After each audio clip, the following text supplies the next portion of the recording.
నమస్తే welcome to MCTV news ముందుగా headlines చూద్దాం షూటింగ్ బాల్ నందు అంతర్జాతీయ స్థాయిలో గుర్తింపు తెచ్చుకునేలా విద్యార్థులు ఆడాలి అన్నమయ్య జిల్లా shooting ball association chairman Junaid Akbari పిలుపు ఓ ప్రైవేటు పాఠశాలలో చేపట్టిన అంతర్ జిల్లా షూటింగ్ బాల్ ఛాంపియన్షిప్ ను ప్రారంభించిన Junaid Akbari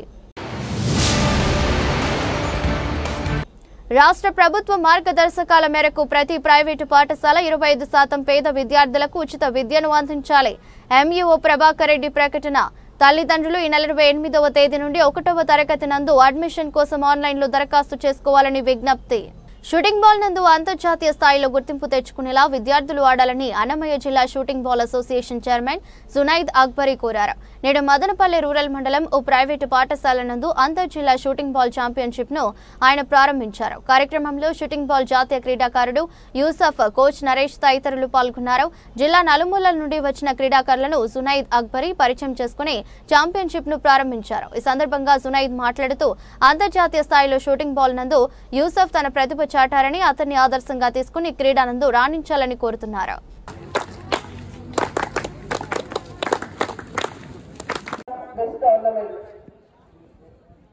Welcome, sir. Please come forward, sir. Attention. Shake. Okay. Lagatu.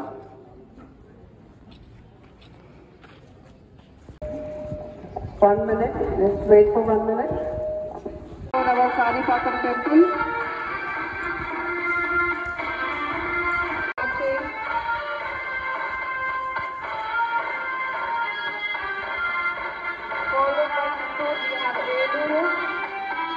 Famous for its textile and leather goods, and also Guttupalli caves. The committee members to please escort our guests for the lighting of the lamp.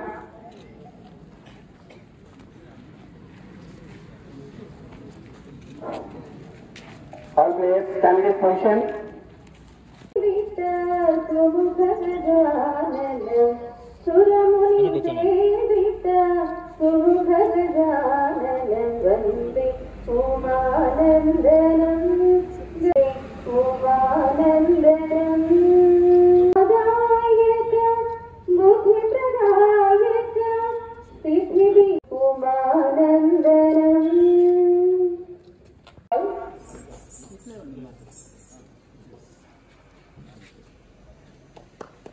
Round of applause to her.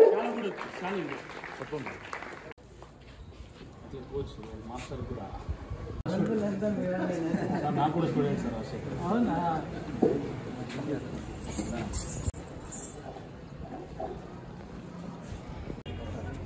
Shiva కొద్ది phone తీసి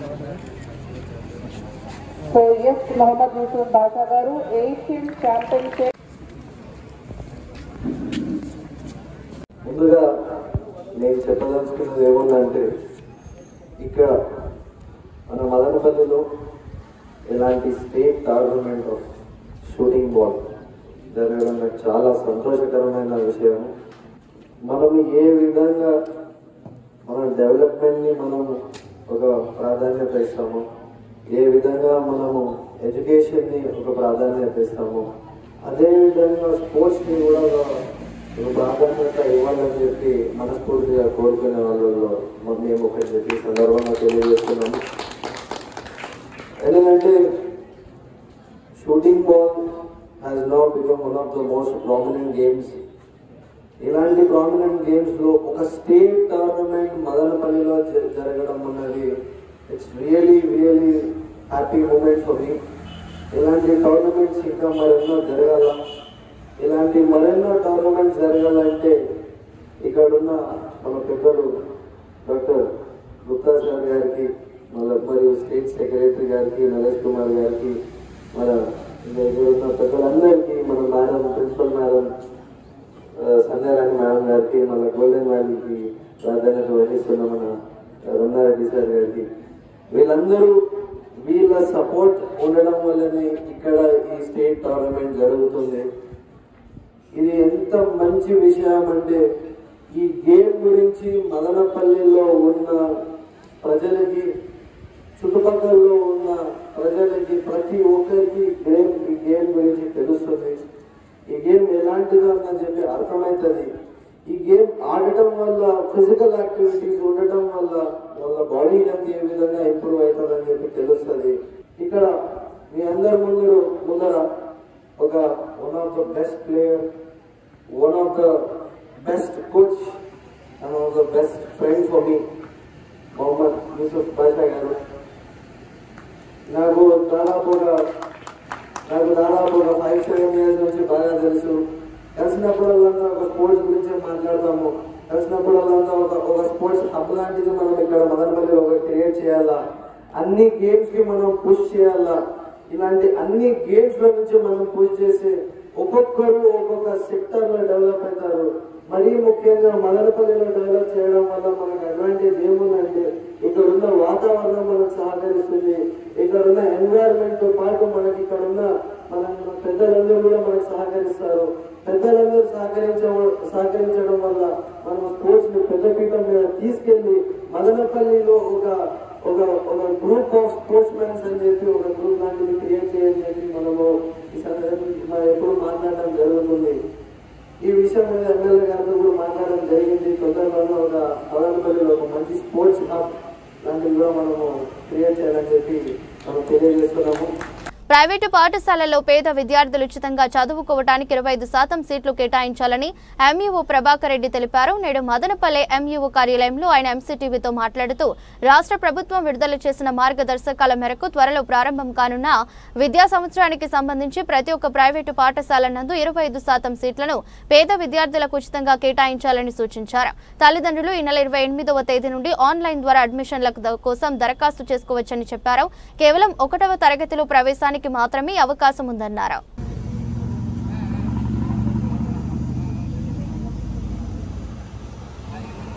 ఉచిత నిర్బంధ విద్యా హక్కు చట్టంలో భాగంగా మన ప్రభుత్వం వారు GOMS నెంబర్ 9ను తీసుకురావడం జరిగింది. ముఖ్యంగా దీని ఉద్దేశం ఏమంటే 12(1)C of right to children to free and compulsory education act 2009 ప్రకారము పిల్లలకు ప్రైవేట్ స్కూల్స్లో కూడా 25% సీట్స్ను ఇవ్వాలని ఉద్దేశంతో ప్రభుత్వం వారు నోటిఫికేషన్ జారీ చేయడం జరిగింది. దీంట్లో ముఖ్యంగా ఏమంటే ఫస్ట్ ప్రైవేట్ స్కూల్స్ అన్నీ రిజిస్టర్ చేసుకోవాలా.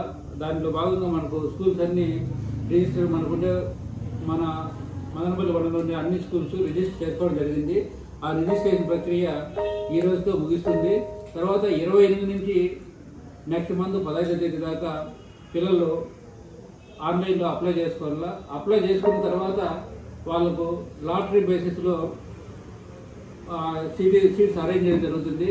ఎవరైతే సీట్స్ వాళ్ళకు మెసేజ్ వస్తుందో ఆ మెసేజ్ వచ్చిన పిల్లలు వాళ్ళ స్కూల్లో చేరొచ్చు. దీంట్లో ముఖ్యంగా ఎవరెవరికి సీట్స్ రిజర్వ్ చేస్తారంటే ముఖ్యంగా డిసడ్వాంటేజ్ గ్రూప్స్ 5%, ఎస్సీకి 10%, ఎస్టీకి 4%, వీకర్ సెక్షన్స్కు 6% చేస్తారు. వీకర్ సెక్షన్స్లో ఎవరెవరు వస్తారంటే బీసీ, మైనార్టీస్, ఓసీ వీళ్ళందరూ వస్తారు. కాకపోతే వాళ్ళ యాన్యువల్ ఇన్కమ్ 1,20,000 కంటే తక్కువ ఉండాలా.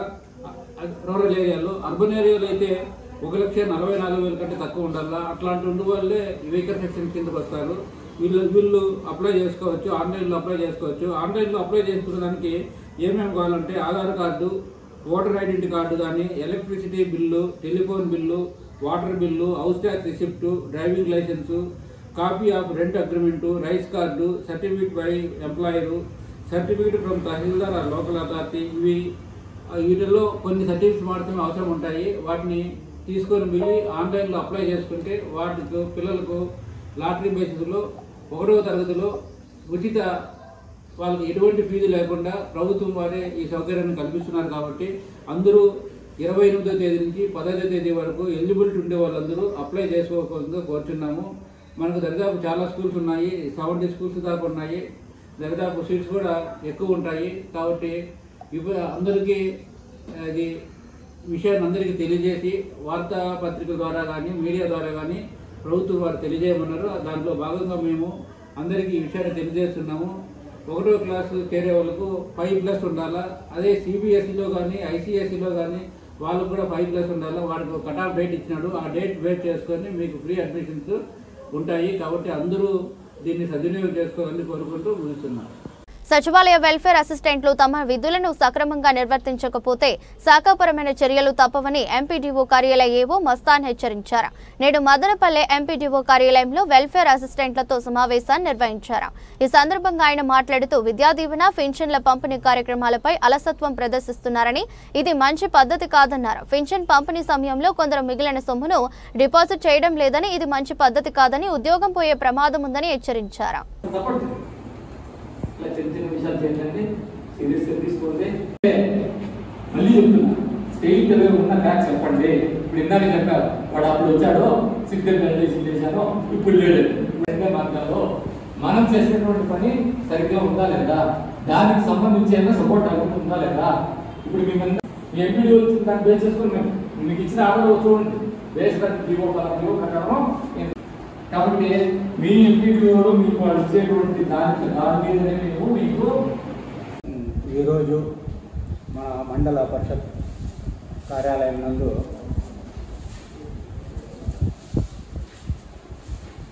DSWEO అంటే వెల్ఫేర్ అసిస్టెంట్స్ చేస్తున్న పనుల గురించి ఈరోజు మీటింగ్ ఏర్పాటు చేయడం జరిగింది. దానికి గాను జయప్రకాష్ అనే డిస్ట్రిక్ట్ వెల్ఫేర్ ఆఫీసర్ అన్నమయ్య జిల్లా, ఏఓ గారు MP Madanapalle, plus Gangireddy HW Madanapalle, Ramprasad HW Madanapalle గారు అటెండ్ అయినారు. వాళ్ళకు ఇప్పుడు మన డివిజన్లో ఉండే మొత్తం మండలాలకు సంబంధించిన వీళ్ళ వెల్ఫేర్ అసిస్టెంట్ను పిలవడం జరిగింది. వాళ్లకు ఈ అధికారులందరూ సూచనలు ఇవ్వడం జరిగింది. ఈరోజు దేని మీద అంటే ఎడ్యుకేషన్ స్కాలర్షిప్స్ ఇస్తున్నారు కదా, దాని మీద విద్యా దీవెన ప్లస్ పెన్షన్స్ అక్కడక్కడ అవకతవకలు జరుగుతూ ఉన్నాయి. దాన్ని పంచిన తర్వాత వెల్ఫేర్ అసిస్టెంట్స్ కరెక్ట్గా రెమిట్ చేయలేకపోతూ ఉన్నారు. బ్యాలెన్స్ అమౌంట్ అది ఎందుకు చేయలేకపోతూ ఉన్నారు, దేనివల్ల అనేది దాని మీద కొంచెం అవగాహన కల్పించడం జరిగింది. దాని మీద కొంతమంది డబ్బులు ఇట్లా కట్టలేక పోయినందువల్ల వాళ్ళు సస్పెండ్ కూడా అయినారు. అందుకని చెప్పి వీళ్ళనంతా పిలిపించి ఈరోజు అవగాహన కల్పించినాం. మొత్తం ఏ విధంగా చేయకూడదు, ఎప్పుడు మనము రెమిట్ చేసేయాలా, మన దగ్గర బ్యాలెన్స్ పెట్టుకోకూడదు, ఇమీడియట్గా రెమిట్ చేయకుంటే సస్పెండ్ అవ్వడము ఇవన్నీ జరుగుతాయని చెప్పి వాళ్ళకి సూచనలు ఇవ్వడం జరిగింది. విద్యా దీవెన కింద అయితే సెంట్రల్ గవర్నమెంట్ వచ్చే అమౌంట్ వచ్చేసింది. స్టేట్ కూడా ఇప్పుడు రెడీగా ఉంది ఇచ్చేదానికి. దాంట్లో ఏమైందంటే వీళ్ళు వెల్ఫేర్ అసిస్టెంట్స్ కొంతమంది పేర్లు ఫీడ్ చేయలే, దేనికి అనే రీజన్స్ అడిగినారు ఇప్పుడు డిస్ట్రిక్ట్ ఆఫీసర్స్. ఏమంటే వాళ్ళు రకరకాలుగా కాస్ట్ చెప్పినారు. అవన్నీ కాదు, మీరు ఏం చేయదలుచుకున్నారో వాళ్ళు పిలిపించుకొని వాళ్ళ దగ్గర అక్నాలెడ్జ్ తీసుకోవాలా. వాళ్ళు ఎందుకు రాలేదు, ఎందుకు తీసుకోలేదు, ఎందుకు అప్లోడ్ చేయలేదు వాళ్ళ పేర్లు అనేసి. ఆల్రెడీ చేసినారు, కొంతమంది చేసి మళ్ళీ దాన్ని తొలగించుకున్నారు. దేనికి అనేది కారణాలు అడిగినారు. ఇప్పుడు అడిగితే వాళ్ళు రకరకాలుగా చెప్పినారు. అట్లా లేదు, మీరు రిటర్న్గా తీసుకోవాలా. అది రిటర్న్గా తీసుకొని వాళ్ళకు హయ్యర్ ఆఫీసర్స్కు ఫార్వర్డ్ చేసేస్తే వీళ్ళ దీంట్లో నుంచి పెండెన్సీ వెళ్ళిపోతుంది. అట్లా లేదంటే ఇది పెండెన్సీ చూపిస్తూ ఉంటుంది. అక్కడ కలెక్టర్ గారు ఆ డిస్ట్రిక్ట్ ఆఫీసర్ను పిలిపించి సోషల్ వెల్ఫేర్ డిపార్ట్మెంట్ వాళ్ళు పిలిపించి వస్తున్నారు. ఇదే ఎందుకు పెండింగ్ ఉన్నాయి, మన జిల్లాలోనే 128 పెండింగ్ ఉన్నాయి. అదర్ డిస్ట్రిక్ట్స్లో అంతా 1, 2, 3 అంతే ఉండేది. మంది ఎక్కువ ఉంది పెండెన్సీ. దానివల్ల కలెక్టర్ గారు సీరియస్గా చెప్పినారు. అందుకనే ఇక్కడ మీటింగ్ పెట్టడం జరిగింది. దాని మీద అవగాహన కల్పించినాము అందరికీ. దాన్ని ఇమీడియట్గా తొలగించేసి ఇమీడియట్గా దాన్ని జీరో చేసుకోవాలని చెప్పి వాళ్ళకంతా గైడెన్స్ ఇవ్వడం జరిగింది. దేశంలో ఉగ్రవాదాన్ని పాలకులు కుపాదంతో అణిచివేయాలని జనసేన పార్టీ రాష్ట్ర నాయకులు శ్రీరామ రామాంజనేయులు డిమాండ్ చేశారు. పహల్గాం దాడిలో మరణించిన వారికి సంతాప సూచికంగా మదనపల్లె పట్టణంలోని ఆర్టీసీ బస్టాండ్, అంబేద్కర్ సర్కిల్ వద్ద మానవహారాన్ని ఏర్పాటు చేశారు. ఈ సందర్భంగా శ్రీరామ రామాంజనేయులు మాట్లాడుతూ పర్యాటకులపై ఉగ్రవాదులు కాల్పులు జరపడంపై ఉప ముఖ్యమంత్రి పవన్ కళ్యాణ్ తీవ్ర దిగ్భ్రాంతికి గురయ్యారని అన్నారు. ఈ ఘటనకు కారకులైన ఉగ్రవాదులను, వారి వెనుక ఉన్న సూత్రధారులను కఠినంగా శిక్షించాలని డిమాండ్ చేశారు. కార్యక్రమంలో నాయకులు జగదీష్ కుమార్, డిష్ చంద్ర, అన్వర్ బాషా వహించారు. ఖాదర్ హుసేన్, నీలి, చందు, హర్ష తదితరులు పాల్గొన్నారు.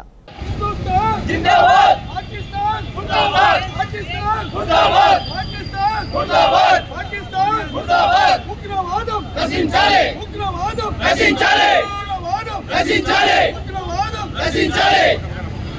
माता के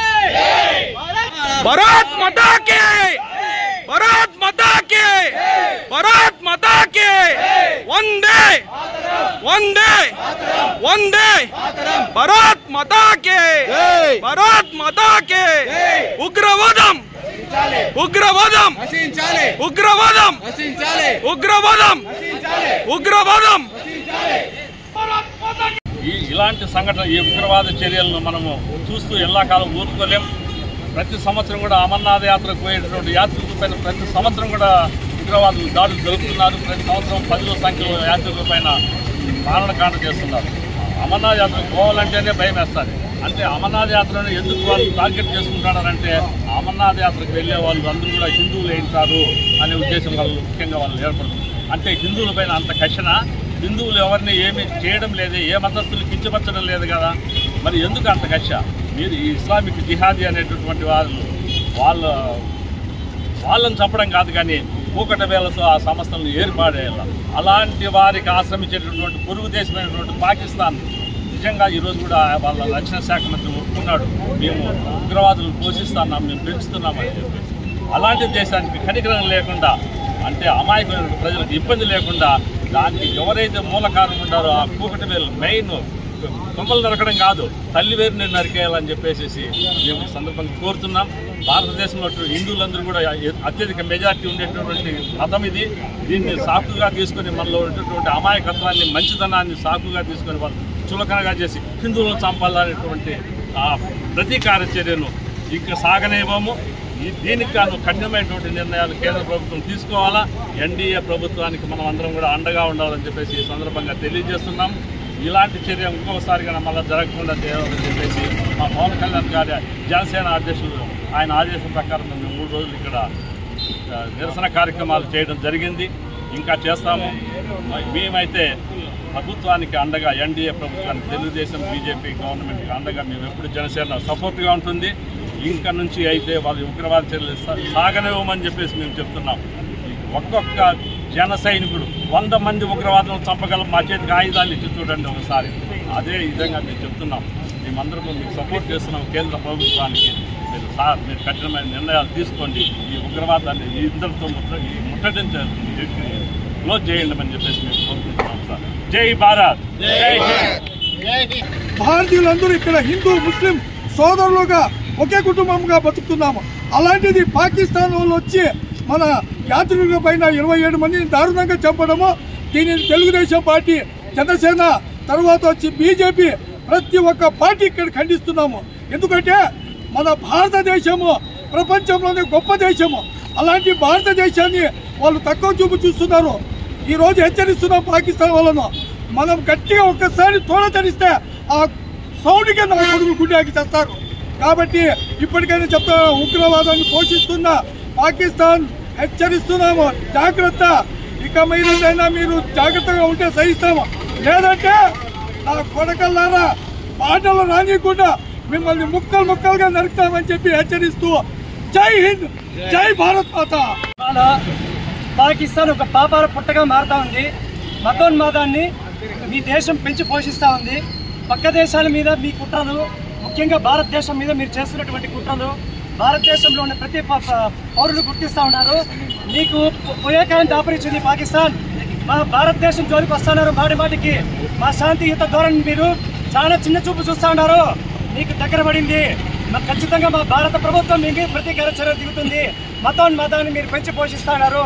ఈడ భారతదేశ సమగ్రతను, శాంతి భద్రతను మీరు దెబ్బతీస్తున్నారు. మీరు ఖచ్చితంగా దెబ్బతింటున్నారు. మా కూటమి ప్రభుత్వం తర్వాత కేంద్ర ప్రభుత్వానికి మేము పూర్తి సహకారం ఇస్తాము. అవసరమైతే మేము ఈ దేశం తరఫున మేము సైనికులుగా పోరాడతాం, చీల్చి చెండాడతామని చెప్తా ఉన్నాం. మా దేశం జోలికి వస్తే మాత్రం ఏ మాత్రం ఉపేక్షించే ప్రశ్న లేదు. ఆ పౌరులను ఇబ్బంది పెట్టినా, ఈ దేశ సమగ్రతను దెబ్బతీసినా, శాంతి భద్రతను దెబ్బతీసినా పాకిస్తాన్ మీకు ముందుంది. మీరు చేస్తున్న తప్పులు ఖచ్చితంగా మీరు మూల్యం చెల్లించుకోక తప్పదు. మేము కూటమి ప్రభుత్వం తప్పులు తెలియజేసుకుంటున్నాం. అవకాశం ఇచ్చినందుకు ధన్యవాదాలు. రాష్ట్ర ప్రభుత్వం విడుదల చేసిన డిఎస్సి నోటిఫికేషన్ నందు మాజీ సైనికులకు మాజీ సైనికుల భార్యలకు 2% రిజర్వేషన్ అమలు చేయాలని మాజీ సైనికుల సంక్షేమ సంఘం అధ్యక్షులు కంచర్ల శ్రీనివాసులు డిమాండ్ చేశారు. నేడు మదనపల్లె పట్టణంలోని ఆయన కార్యాలయం నుండి పత్రికా ప్రకటన విడుదల చేశారు. ఈ సందర్భంగా మాట్లాడుతూ రాష్ట్ర ప్రభుత్వం 2002వ సంవత్సరంలో జరిగిన ఉపాధ్యాయ నియామకాల్లో మొదటిసారి మాజీ సైనికులకు 2% రిజర్వేషన్ అమలు చేశారన్నారు. అయితే దానిలో స్పష్టత లేదని అన్నారు. రాష్ట్ర ప్రభుత్వం ఈ 2% రిజర్వేషన్ అమలులో స్పష్టత ఇవ్వాలని డిమాండ్ చేశారు. మాజీ సైనికులు వారి భార్యలకు టీచర్ పోస్టులో 2% రిజర్వేషన్ అమలు చేయాలి. ఇప్పుడు 16,347 పోస్టులు పడున్నాయి రాష్ట్ర వ్యాప్తంగా. ఇప్పుడు ఆ 16,347 అంటే 320 పోస్టులు వచ్చి మాజీ సైనికులు కేటాయించాలి. 320 పోస్టులో సగం వచ్చి వాళ్ళ భార్యలకి, సగం అంటే 160 పోస్టులు వచ్చింది వాళ్ళ భార్యలు కేటాయించాలి.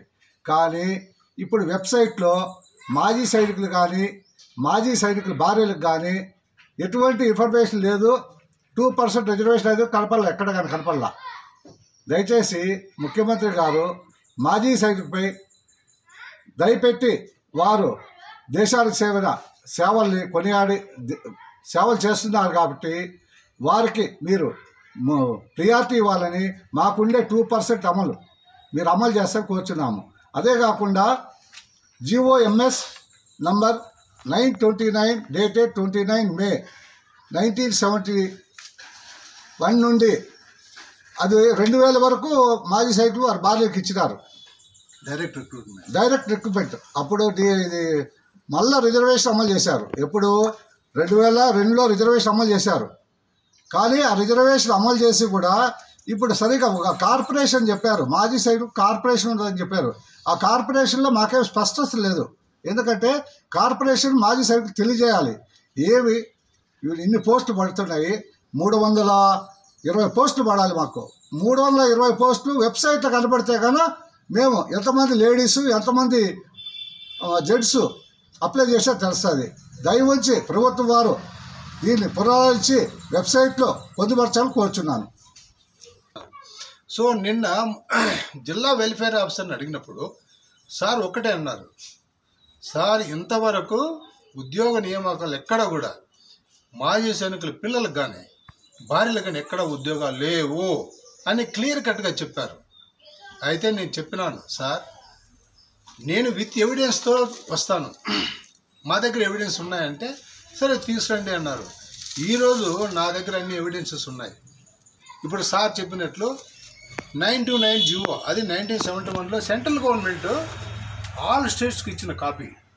అందులో ఏం చెప్పారు, మాజీ సైనికులు వారి భార్యలకు రీఎంప్లాయ్మెంట్ కోసం ఇస్తున్నాము. దీని ప్రకారము అన్ని స్టేట్లు కూడా వాళ్ళకు డైరెక్ట్ రిక్రూట్మెంట్ టీచర్ పోస్టులు ఇవ్వమని చెప్పి ఇచ్చారు. ఇది రిమోట్ ఏరియాలో secondary teacher post without DSA direct రిక్రూట్మెంట్లో వాళ్ళకి అపాయింట్మెంట్ ఇవ్వండి అని చెప్పి ఇచ్చినప్పుడు ఆంధ్రప్రదేశ్ గవర్నమెంట్ కూడా దాన్ని అమలు చేసింది. అప్పటి నుంచి కూడా డైరెక్ట్ రిక్రూట్మెంట్ ఇది జూన్ 2000 వరకు, జూన్ 1, 2000 వరకు డైరెక్ట్ రిక్రూట్మెంట్ జరిగింది. అయితే అంతకుముందు జరిగిన డిఎస్సి కానీ తర్వాత ఒకటి జరిగింది దానిలో కానీ రిజర్వేషన్ లేదు. ఏదైనా జరిగితే ఈ విధంగా డైరెక్ట్ రిక్రూట్మెంటే జరిగినాయి. అది కూడా తెలిసిన వాళ్ళు జియో ఎవరైతే తెలిసి ఉంటుందో వాళ్ళు మాత్రం అవైల్ చేసుకున్నారు. అయితే జూన్ 1, 2000లో ముగ్గురికి మేము కోర్టు ద్వారా తెచ్చుకున్నాం. ఆ కోర్టు ద్వారా తెచ్చుకున్నప్పుడు ఏమైందంటే ఎడ్యుకేషన్ సెక్రటరీ గారు ఈ జియో ప్రకారం వితౌట్ డిఎస్సి మనం ఇచ్చినట్లయితే స్టాండర్డ్ డౌన్ అయిపోతుంది కాబట్టి ఈ జియోను మోడిఫై చేసేయండి, ఏదైనా రాబోయే డిఎస్సిలో వెయిటేజ్ ఇవ్వండి వాళ్ళకు అని చెప్పి డైరెక్టర్ ఆఫ్ స్కూల్ ఎడ్యుకేషన్కు ఒక లెటర్ పెట్టారు. అది కూడా 10 రోజుల్లో రిప్లై ఇవ్వని చెప్పారు. అదే సమయంలో ఎప్పుడైతే ముగ్గురికి డైరెక్ట్ రిక్రూట్మెంట్ ఇచ్చారో వెంటనే మా చిత్తూరు జిల్లాలో ఉన్నటువంటి వాళ్ళందరూ కూడా ఎడ్యుకేషన్ సెక్రటరీ గారిని సంప్రదించారు. ఎందుకు వాళ్ళకి ఏ విధంగా ఇచ్చారు మాకు ఇవ్వండి అని. అయితే అప్పుడు సెక్రటరీ గారు ఒక్కటే అన్నారు, ఆ జివో వెళ్ళిపోయింది, నేను సీఎం గారితో మాట్లాడి మీకు ఏదో ఒకటి చేస్తానన్నారు. ప్రస్తుత ముఖ్యమంత్రి గారు శ్రీ నారా చంద్రబాబు నాయుడు గారు అప్పుడు కూడా ముఖ్యమంత్రిగానే ఉన్నారు.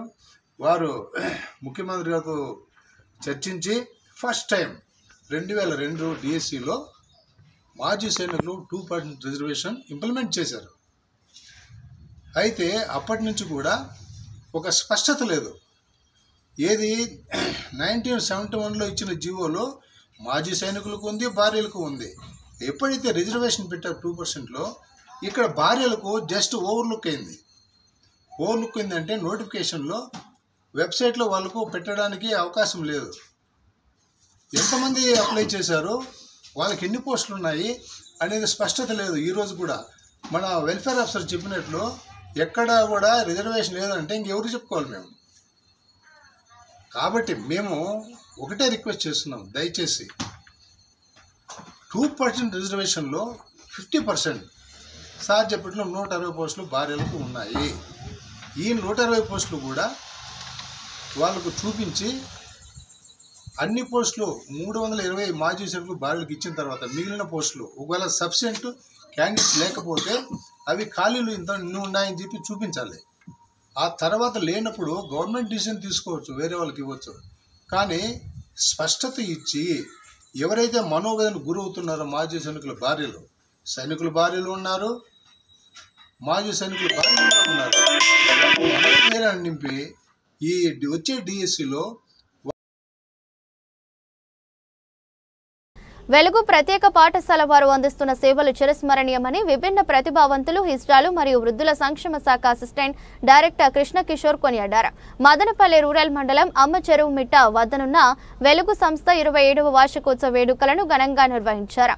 కార్యక్రమంలో welfare department superintendent Anil, RO Srikanth, Srikrishna, గ్రూపుల అధినేత శశిధర్రావు, వెలుగు సంస్థ అధ్యక్షుడు Ramana Rao, Velugu old age home superintendent Uday Kumar Reddy తదితరులు పాల్గొన్నారు. ముందుగా వెలుగు సంస్థ వ్యవస్థాపకురాలు కీర్తిశేషులు పద్మజ చిత్రపటానికి పూలమాలలు వేసి నివాళులర్పించారు. యునైటెడ్ ఆర్గనైజేషన్ వారిచే నిర్వహించిన మూకీ డ్రామా అందరినీ ఆకట్టుకుంటుంది. 27 సంవత్సరాలు కన్ను మూసి రెప్ప వేసి రెప్ప తెరిచేంత లోపల జరిగిపోయింది. 20 సంవత్సరాల క్రితం మొట్టమొదటిగా ఒక రెంటెడ్ హౌస్లో స్టార్ట్ చేసినటువంటి ఈ వెలుగు ఆర్గనైజేషన్ ఇన్ని రోజులు ఎన్నో ఒడిదుడుకులకు, ఎన్నో ఆటంకాలకు, అవరోధాలకు పెద్దవారందరి యొక్క సహాయ సహకారాలతో ఈరోజు ఒక సొంత స్థలము, ఒక సొంత భవనం ఏర్పరచుకొని ఇంతమంది అదర్వైజ్ డిజేబుల్డ్ పర్సన్స్కు, పెద్దవాళ్ళకు అందరికీ కూడా ఇక్కడ అకామిడేట్ చేసి వాళ్ళకు మంచిగా చూసుకుంటూ, ఆరోగ్యపరంగా కానీ ఇతర విషయాలను చూసుకుంటూ ఆ పిల్లలకి అందరికీ కూడా వారి వారి కెపాసిటీస్లో ట్రైనింగ్ ఇచ్చి వాళ్ళ స్వశక్తి పైన నిలబడడానికి సహాయం చేస్తూ ఇన్ని రోజులుగా ఇది ఈ స్టేజ్కి తీసుకొని వచ్చినాం. ఇంకా దీన్ని మీ చేతుల్లో పెట్టుకున్నాం. మీరు దీనికి ముందు తీసుకొని పోయి ఇంకా వృద్ధిలోకి తీసుకురావాలని నా యొక్క ఆంతర్క కోరిక.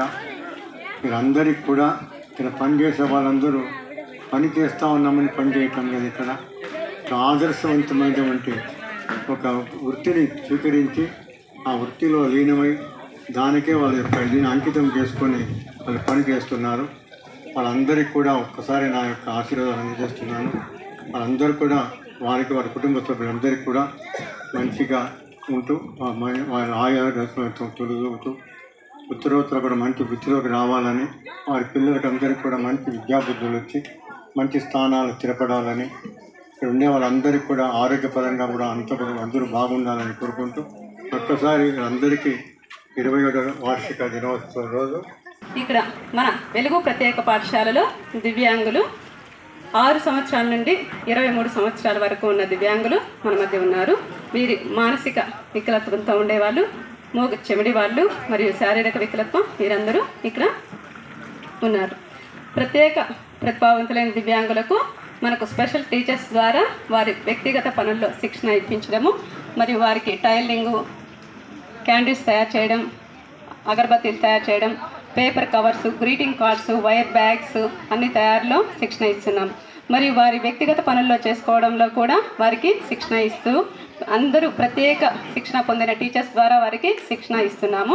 ఇంకా వారికి అకాడమిక్ స్కిల్స్ నందు కూడా మనము ట్రైనింగ్ ఇస్తూ మళ్ళీ ముందుకు తీసుకెళ్తున్నాం. సిపి పిల్లలకి అంటే సెరెబ్రల్ పాలసీ మరియు శారీరక వికలత్వం గల పిల్లలకి ఫిజియోథెరపిస్ట్ వారి చేత మనకి ఫిజియోథెరపీ అందిస్తున్నాము. ఇంకా 18 సంవత్సరాలు పైన ఉన్న వారికి షెల్టర్ హోమ్ అని గరుండా స్కీమ్ ద్వారా వారికి పునరావాసాన్ని కల్పిస్తూ వారికి వృత్తి విద్యల్లో శిక్షణ ఇస్తూ వారిని ముందుకు తీసుకెళ్తున్నాం. ఇంకా ప్రముఖులైన డాక్టర్ల ద్వారా కానీ మన పట్టణంలో ఉన్నటువంటి అన్ని రకాల వైద్యుల ద్వారా వారికి వైద్యాన్ని మనము అందిస్తున్నాము. రాష్ట్ర ప్రభుత్వం పన్ను చెల్లింపుదారులకు ఈ నెలాఖరు వరకు గడువు పొడిగించిందని మున్సిపల్ కమిషనర్ ప్రమీల తెలిపారు. నేడు ఆమె ఛాంబర్ నందు విలేకరుల సమావేశాన్ని ఏర్పాటు చేశారు. ఈ సందర్భంగా మున్సిపల్ కమిషనర్ మాట్లాడుతూ ఇంటి పన్నులు చెల్లించి పురపాలక సంఘం అభివృద్ధికి సహకరించాలని కోరారు. ప్రజలు కట్టే పన్నులతోనే మున్సిపాలిటీ పరిధిలో రోడ్లు, డ్రైన్లు, వీధి లైట్లు, పారిశుద్ధ్యం వంటి కార్యక్రమాలు చేపట్టడం జరుగుతుందన్నారు. కావున ఇంటి యజమానులు తమ పన్నులు సకాలంలో కట్టి పురపాలక సంఘం అభివృద్ధికి తోడ్పాటు అందించాలని కోరారు. ఈ నెలాఖరులోగా పన్ను చెల్లిస్తే వడ్డీ నందు 50% రాయితీ లభిస్తుందని, ప్రస్తుత ఆర్థిక సంవత్సరానికి సంబంధించి పన్ను చెల్లిస్తే 5% రీబేట్ పొందవచ్చని చెప్పారు. అందరికీ నమస్కారం. ఈ ఆర్థిక సంవత్సరానికి సంబంధించి 2025-26 ఆర్థిక సంవత్సరానికి సంబంధించి ఏక మొత్తంలో ఎవరైతే ట్యాక్స్ చెల్లించడం జరుగుతుందో వారికి మొత్తము ఈ ప్రాపర్టీ ట్యాక్స్ ఏదైతే ఉందో దానిలో 5% రిబేట్ అనేది ట్యాక్సిబుల్ అమౌంట్ ఏదైతే ఉందో దానిలో 5% రిబేట్ అనేది ఇవ్వటం జరుగుతుంది. కాబట్టి ప్రజలందరూ కూడా ఈ విషయాన్ని గమనించి మరి 5% రిబేట్ అవకాశాన్ని సద్వినియోగం చేసుకోవాల్సిందిగా కోరుతున్నాము. అదేవిధంగా మనకి లాస్ట్ ఫైనాన్షియల్ ఇయర్లో 50% ఇంట్రెస్ట్ వేవర్ ఏదైతే ఇచ్చారో దాన్ని ఏప్రిల్ 30 వరకు ఎక్స్టెండ్ చేయడం జరిగింది. ఎవరైతే 24-25 ఆర్థిక సంవత్సరానికి సంబంధించి ఉన్న ట్యాక్స్ అమౌంట్ ఏదైతే పెండింగ్ ఉందో దాన్ని పూర్తిగా ఒకేసారి చెల్లించినట్లయితే మీకు ఉన్నటువంటి ఇంట్రెస్ట్లో 50% ఇంట్రెస్ట్ అనేది వేవర్ రావడం జరుగుతుంది. సో ఈ విషయాన్ని అందరూ కూడా గమనించి లాస్ట్ ఇయర్ ఇంకా కట్టాల్సిన వాళ్ళు మనకి ట్యాక్స్ పేయర్స్ ఉన్నారు. మరి లాస్ట్ ఇయర్లో మనకి ఫెస్టివల్స్, ఈ హాలిడేస్ ఎక్కువగా రావడం వలన ఎవరైతే ఈ అవకాశాన్ని సద్వినియోగం చేసుకోలేకపోయారో వారు కూడా మరి ఈ 50% ఇంట్రెస్ట్ వేవర్ అనేదాన్ని సద్వినియోగం చేసుకొని మీరు బకాయి ఉన్న ఈ ప్రాపర్టీ ట్యాక్స్ని చెల్లించవలసిందిగా కోరుతున్నాము. దీనికోసం మున్సిపల్ ఆఫీస్లో కౌంటర్స్ అనేవి ఏర్పాటు చేయడం జరిగింది.